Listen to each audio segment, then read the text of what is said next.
Hi, everyone. It is Michelle Page here coming to you with another wonderful guest speaker that we have here. We have Tiffany, who's a health coach, and she's not your typical health coach. She is more focused on functional medicine, and that's why I had her come in here to talk with all of us moms because, you know, as an integrative pharmacist, I understand all sides of medicine, the integrative, the functional, the complementary, the alternative, and I like to bring in guests that can actually speak to us as moms about things that we can do to really help our children. So Tiffany's been working as a health coach for 3 years, and she has her specialized training and focus in functional medicine. But before we get into that, why don't you tell everybody a little bit more about, you know, what you do, how you operate, in case they're, you know, they listen to us talk back and forth and they're here like, how can I get in touch with Tiffany? And we'll share all of that information later too. But go ahead, Tiffany. Yeah, absolutely. So I myself am a mom. So I have 3 daughters, and I honestly never thought I'd have my children. I was told when I was 16 that I would never have kids. I had unexplained infertility issues for over 14 years. And come to find out, it was all due to food, which is what led me down that route into functional medicine and healing my own body and fixing a lot about what we'll talk about, resulted in me being able to have my children, which is a blessing. But yeah, so I help children with allergies and food intolerances and just mindset. But I also work with the mom because we find a lot of times it starts with the mom. They come to you because of their kid, but in reality, it starts with, you know, the mom has to prepare the food. The mom has to, you know, be there at night. It all comes back to the mom. Mm-hmm. And so the majority of my clients are women that are raising and then children. the kids that you kind of are working with, are they children, or are they more the preteens and teens, or do you just kind of do the whole range? If I'm working with the child themselves, and I shouldn't call them a child because normally they're 14 to 15 or 16 because they understand and they are able to do things on their own. Mm-hmm. I do work with children and moms that are much younger. Okay. But then it's more of a collaborative thing. Mm-hmm. Okay. Yeah. All right. Awesome. So, I mean, you mentioned and started off this whole conversation with something very interesting that struck me. And I don't know if any of the other moms picked up on it, but you said you started on your journey because of infertility issues and it was related to your food. Yeah. So can you talk a little bit more about that? Because it just, to me, there's such a seems like a disconnection. What does fertility have to do with food? And I mean, I'm sure you'll go down this path a little bit more and kind of explain a little bit more, but if you could just, you know, touch on that, just as we're kind of introducing a lot of these concepts and ideas to our moms. Okay. So, background, traditional American kid, born in the 70s, raised on fast food, Kraft macaroni and cheese, what we call, you know, standard American diet. And now that I learn more about it, my diet was mainly cheese and starch. And that's just what I lived on. You know, I was the kid in high school that had nachos 4 nights a week because it was convenient and it was easy. But in doing that, it wrecked my gut. And so I was also the child that at age 14 had acid reflux, asthma, digestive issues, diagnosed with IBS, eventually with colitis, and then later with celiac disease because it just progressively got worse. But at the same point, nobody ever said, what are you eating? They just always said, this is the diagnosis. Mm-hmm. Here's some medication. Mm-hmm. But nobody ever looked at the food that I was intaking until I was almost 30. And the doctor said, what do you eat every day? And I started rattling off, you know, all this stuff that you can microwave or you could heat up in the oven quickly. And he looked at me and he said, do you eat any vegetables anymore? And I was like, oh, it didn't even dawn on me because I had just evolved into like this quick eating. Mm-hmm. Yeah. Wow. And you mentioned something else that kind of caught my attention about just, you know, destroying your gut. So before we kind of go down that particular pathway, can you give everybody some kind of information and background? What's functional medicine and why? How is this different than what we typically think of as medicine when we go to the doctor when we're sick and they give us a medicine because they tell us, oh, you have a cold or a virus or whatever the case may be, and they give you a prescription for it. So can you talk to us a little bit about what functional medicine is and how it differs from traditional allopathic medicine? Absolutely.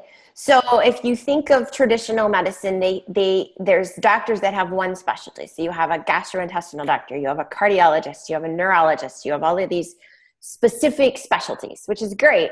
But when you think of functional medicine, we like to think of the body as a tree. And the reason you do that is at the top of the tree, you have your specialties, or you have your systems. You have your neurological system, you have your cardiovascular system, you have your gut system or your intestinal digestive system, you have your lymphomic system. You've got all these systems, okay? And those are like your branches and everything up there. And the tree itself is the person. It's their DNA, it's their genome, it's basically their history, right? Or what they were born with. And the bottom of the tree, the roots, become what happens in your day-to-day. It's the food you eat. It's the environment in which you live in, your stress, maybe you have somewhere that's been really painted, or the chemicals in your environment. It's also your physical activity, or I'm trying to think, like the water you drink, the supplements you might take, things like that. And those become the roots that feed the tree, which is why I love this analogy as well, because then you are the living thing, but what's feeding you every day is creating the systems that your body has.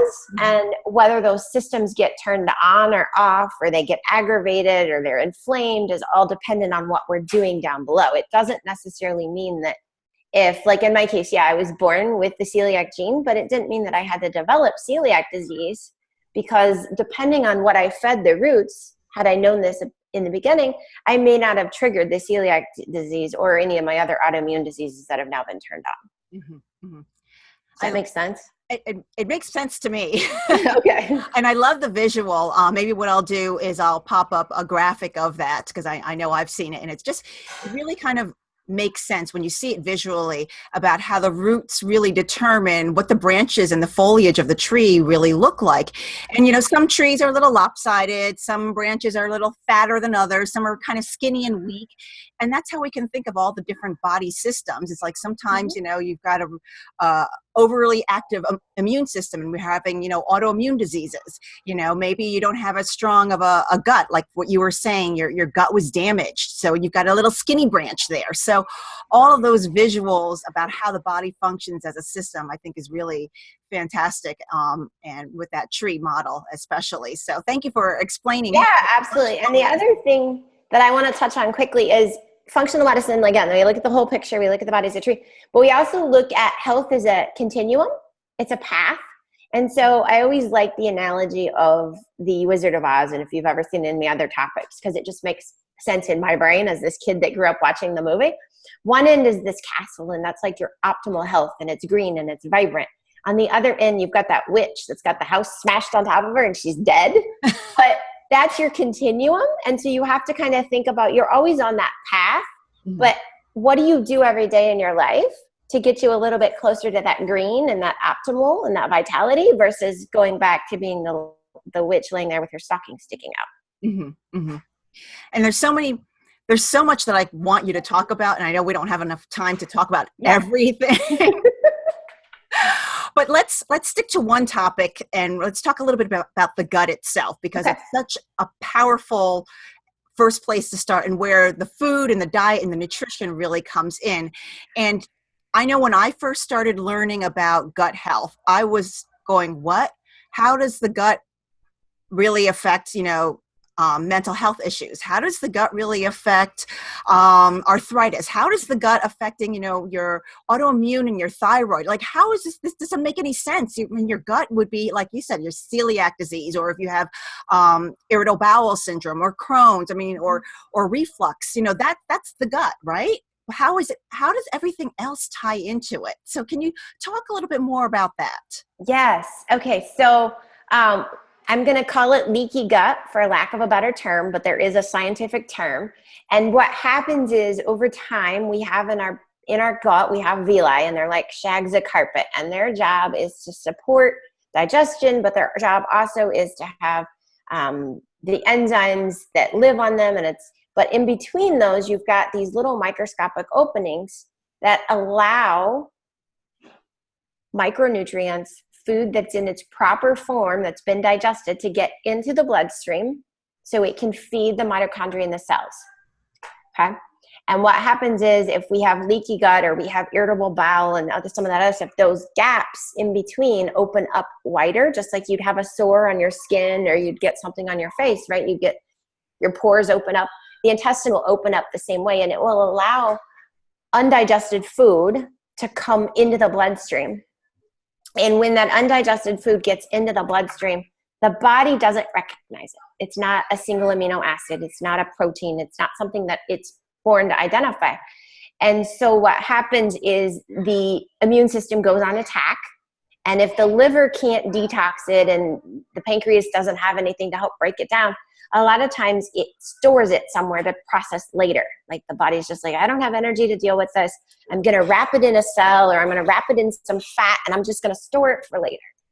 And so if you're talking about arthritis, a lot of times people have pain in their fingers or their elbows, and it's a lot of times what happens is a lot of that inflammatory unbroken down food is stored in those joints.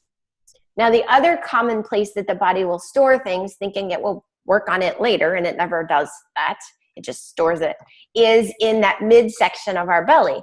And so a lot of that we always call like the muffin top, or I've heard it called like the flat tire, right? And you're carrying this midsection around. And what I always find very interesting is that when people do a detox or they go on a extreme weight loss program, they lose that belly fat, but they have that die-off effect, or they feel like they have the flu, because all of those toxins are now being reintroduced into the system.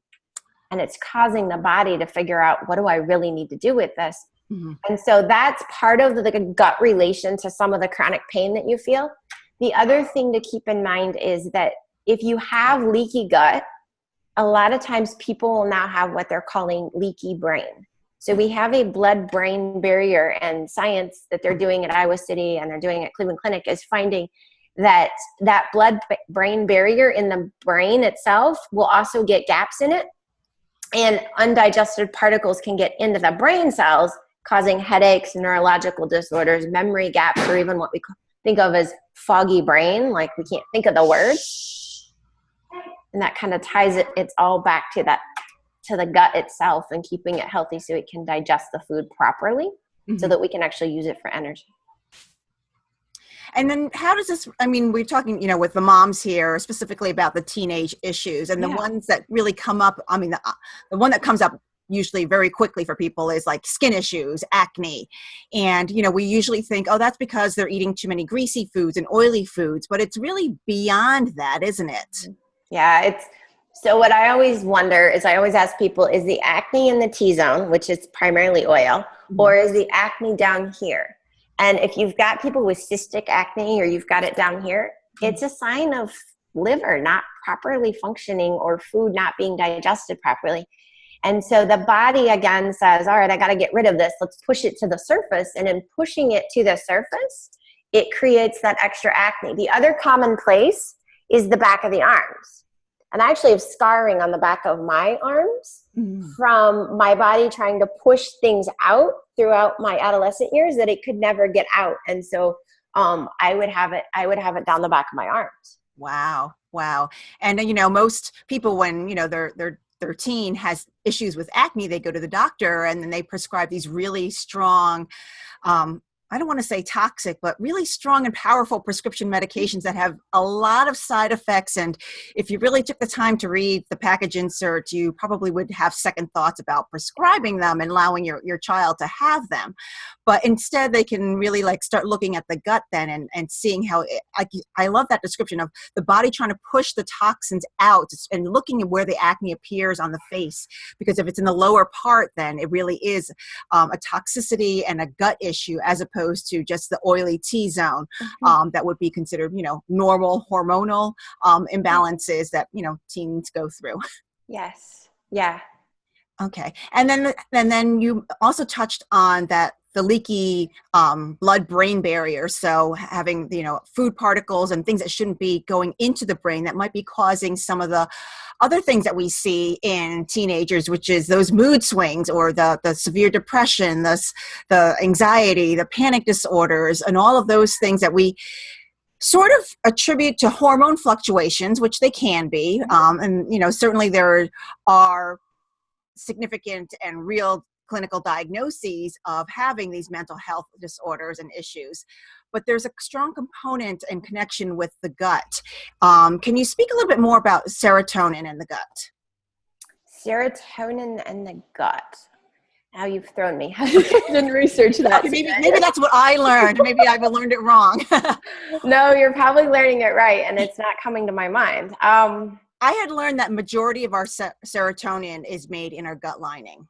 That would make sense. The majority of our B12 is made in our gut lining. The majority of the vitamin D that has to be produced, even though we need it on the skin, the gut helps do that. So it would make sense, yes. So that's why, healing the gut can also have a lot of the beneficial effects of, alleviating a lot of the symptoms of depression and anxiety and, all those mood swings that we commonly see in our teenage daughters. I attribute a lot of that too. I even have my middle daughter, even though she's not a preteen quite yet, we still have major mood swings. Mm-hmm. And with her, and we find that it has to do with the bacteria in her gut. And so she has Crohn's disease and she has celiac. And what I find is she will have flares in her Crohn's disease and her gut bacteria gets off balance from medication and different things like that. And when her gut bacteria is out of balance, she's more moody. She's more throwing tantrums. She's screaming at people. She's like hitting people. And you're like, why did you do that? I don't know. I just wanted to. And I'm like, yeah, we don't do that. But I mean, so even as a first and second grader, her behavior is to the point where sometimes they wouldn't want her in a regular classroom, which is sad to say, but I can attribute it to the gut bacteria. So can you talk a little bit more about this? I want to get eventually to, some of the simple things that, I'll call them simple things that are first steps that we can do to help heal the gut and, the bacteria itself. Talk to me a little bit more about that. Some people have heard about using probiotics as being healthy, but they don't really understand why, but they just do it because they heard it was good for them. Kind of like, take a multivitamin, it's good for you. So your inside of your gut has a microbiome. So if you think of the world as a biome, the world's biome has water and we have dirt and we have air and we have all these things that make up the biome. You also have a biome that lives in our intestinal tract. And they're finding that in reality, our body is made up of like 1 trillion cells, but the bacteria and the parasites that live on our skin or inside our guts is 100 trillion. And so they eat what we eat. And there's good guys and there's bad guys. That's the simplest explanation, right? You have your lactobacillus and your other bacilluses, and those are like good guys. And then you have candida, which is a bad bacteria and can actually cause behavior problems. And you have other bacterias that are like H. pylori is another type of viral type bacteria that is bad, and it causes, again, problems with the body. And so you have to always keep in mind that there is this balance, and if we eat diets that are high in starch, high in sugar, high in carbs, we're feeding the bad guys. And if you eat vegetables and you eat things that are fermented and kimchi and kombuchas, you're feeding the good guys. And it's not that you're never going to eat food that feeds the bad guys, but it's all about balance. Mm-hmm. And I always think it's really important for kids to understand too, or even growing adult, like young adults, to understand that it's about that balance and having the okay to know, like, hey, I'm going to eat this pizza. I know it's feeding these bad guys, and having them understand that they have this biome, right? And they've got like this miniature city in their gut. And for a lot of them, they're going to be able to relate it right back to a video game. And they're going to think like, oh, there's this really cool war going on. And they'll have a way to handle it.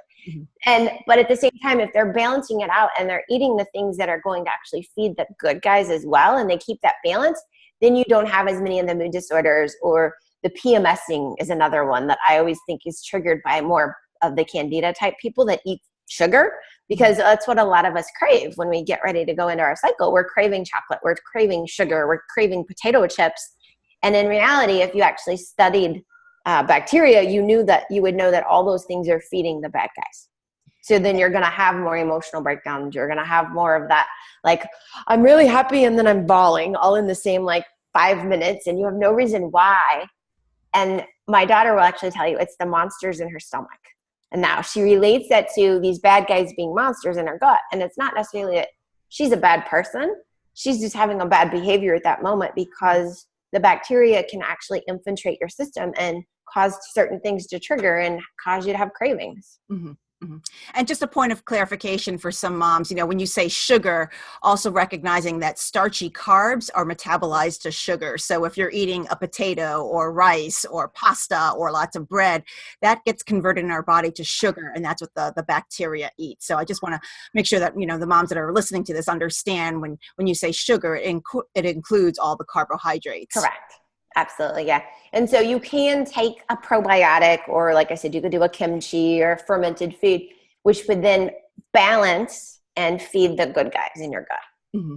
And there's so many different probiotics, and I'm not going to have you go into it this time, but there's so many probiotics out there and things to look for. So you're looking at how many colonies are in there, as well as the strains that are in there, and then depending on some genetics, can influence which probiotic you choose. Do you get refrigerated or non-refrigerated? So there's a lot of options out there, but I think it's really important that we point out to moms that, when you're looking at healing the gut, we need to make sure that the good guys, the good bacteria are in there and enough of them. And picking a probiotic to start is just a good place to start. And then you can kind of start learning more and navigating into finding one that might be a better one, but at least start. Absolutely. Yeah. So besides a probiotic, what else is like another step, a simple step that moms can start doing to help heal their gut and help heal their daughter's gut? So the first thing I would tackle, even before adding a probiotic, even though sometimes I know it's easier to take a pill. Yeah. But the very first thing I would tackle is I would do food. I would look at what are you eating every day? What are your daughters eating every day? What are your sons eating every day? Because if you think about it, you can't just critique what your child is eating every day or your teen is eating every day, because they're following what they're seeing, and they're seeing it somewhere. And a lot of times you may not realize it, but you're eating the same stuff because you're in the hurry, you're running the rat race, you're late, right? Or you're just grabbing coffee and no breakfast. I talk to so many people that do that, and that just sets that same behavior pattern for them, because you may not realize it, but they're seeing it happen and it's getting into their subconscious. So later on in life, when they're stressed, they're just going to do the exact same thing that they saw you do, thinking that it works. In reality, it probably didn't work for you either. But so look at the food first. One of the awesome things to do is a goal. And I know it's a goal. Sometimes it happens and sometimes it doesn't, but is to get 6 cups of vegetables every single day if you're a female. Whether you start with a juice or a smoothie in the morning, you have a salad instead of French fries on the side of your lunch, or you have, but trying to get those 6 cups of vegetables first in some form, whether they're steamed, cooked, like I said, however you want to do it, that's a great place to start. And then cutting down those things that do turn into sugar or are high in starch to begin with, and adding more color. That's the other thing. We should eat a rainbow every day. And that's a great way to start to do the cutting down of the starchy stuff, because you'll start to see like, oh, all I eat is brown and white food. This is kind of boring. And if you start adding some color to your plate, then you're going to actually help take on new foods as well.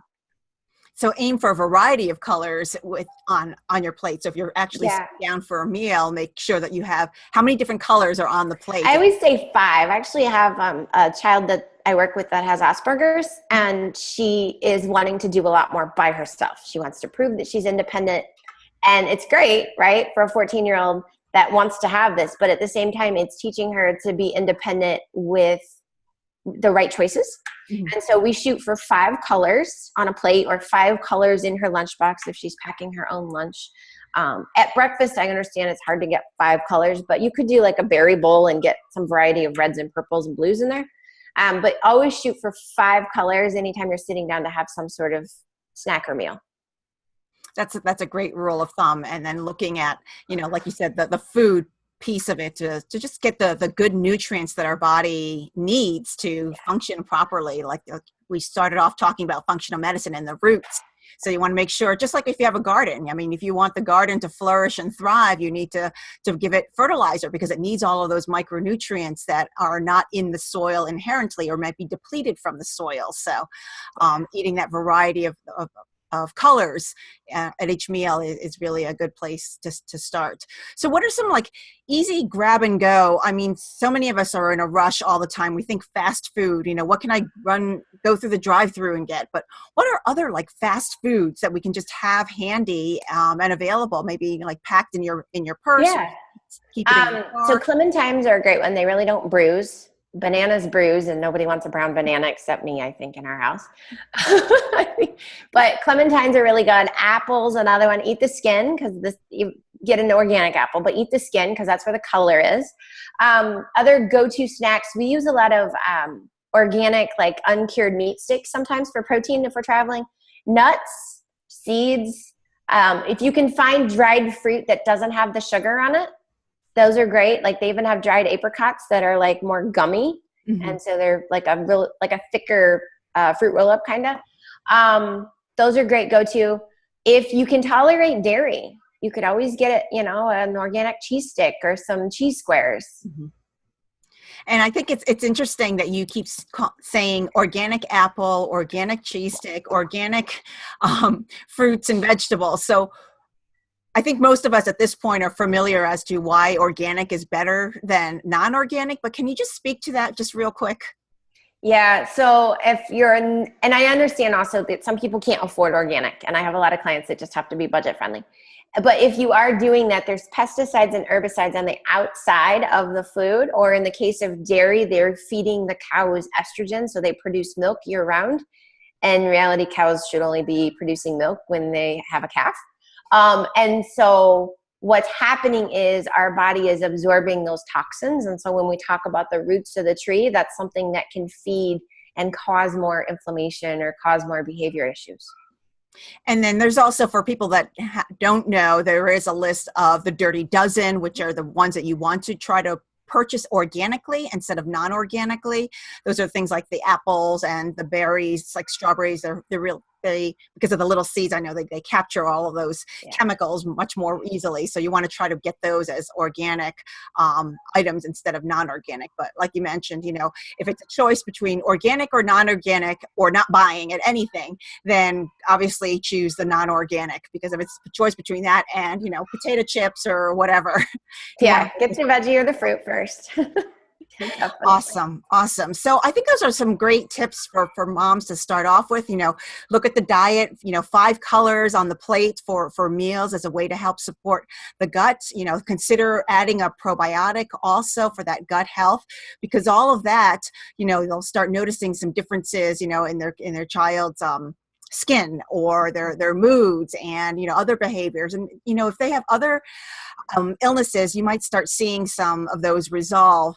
How quickly do people usually start seeing a change when they make these dietary changes? 21 days is the rule. Okay. I've seen changes in less than 21 days, but 21 days is the rule. The reason is because that's when your body would stop producing antibodies if it's producing things that are going to cause more inflammation or cause more pain. Mm-hmm. And that means you don't do whatever that item is for 21 days, whether, if you're dairy free for a while or you go peanut free or whatever your trigger is. The other thing is for vegetables, we have to give the body time to cycle and produce new cells. And yes, we produce new cells every single day, but you also have to think about like your skin. You've got to slough off the old. So even internally, the old cells have to like get decommissioned and get extruded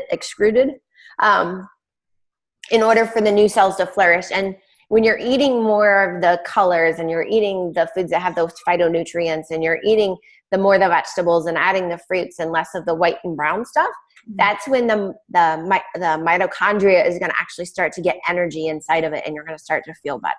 So give it a good 3 weeks before you actually say it didn't work for me. And I think that's really important to commit to it for 3 weeks before you decide this isn't working. Yes. Because I think that almost everybody, if they change their diet around that dramatically, they will definitely notice a difference. Even if it is just, improved energy, maybe their skin isn't clearing up, but their energy is improved. Maybe they don't have that brain fog. But hopefully, you'll start seeing that difference. Hopefully sooner, but definitely within the 21 days. So much good stuff to talk about. Like I said, I could talk to you for like another hour or two. and just tap into your knowledge base. It's an area that I obviously find personally very fascinating. So I'm really grateful that you were able to kind of jump on here and kind of give moms, just some information about what's functional medicine, why when they're looking for a practitioner, healthcare practitioner, try to look for somebody who is trained in functional medicine. The Institute of Functional Medicine, I know, does a lot of certifications, and I think there's another organization out there too that physicians can go get certified through. And not saying that they have to be certified through a specific organization in order to understand the principles of getting to the root cause of the ailments and the illnesses. But even somebody like you're a health coach, and you can do a lot of the heavy lifting, that a medical practitioner wouldn't necessarily have the time to do. So I'm going to share a link to where people can contact you if they want to, talk with you more one-on-one. Maybe they have a specific issue with their daughter that they need a little bit more help and hand-holding with. So I'll provide that for everybody. But any other last words that you want to share? I just want everybody to know, like, if the things we talked about today, really the food and like fixing the gut, if that doesn't work, find a practitioner. Like, don't struggle. Yeah. As somebody that did for over 15 years, just find a new doctor if it comes to that point. Mm-hmm. And also, I like to point out to people that, what's healthy. You may think that what you're eating is healthy, but yet when you start learning a little bit more, you understand some of the nuances of what's really healthy.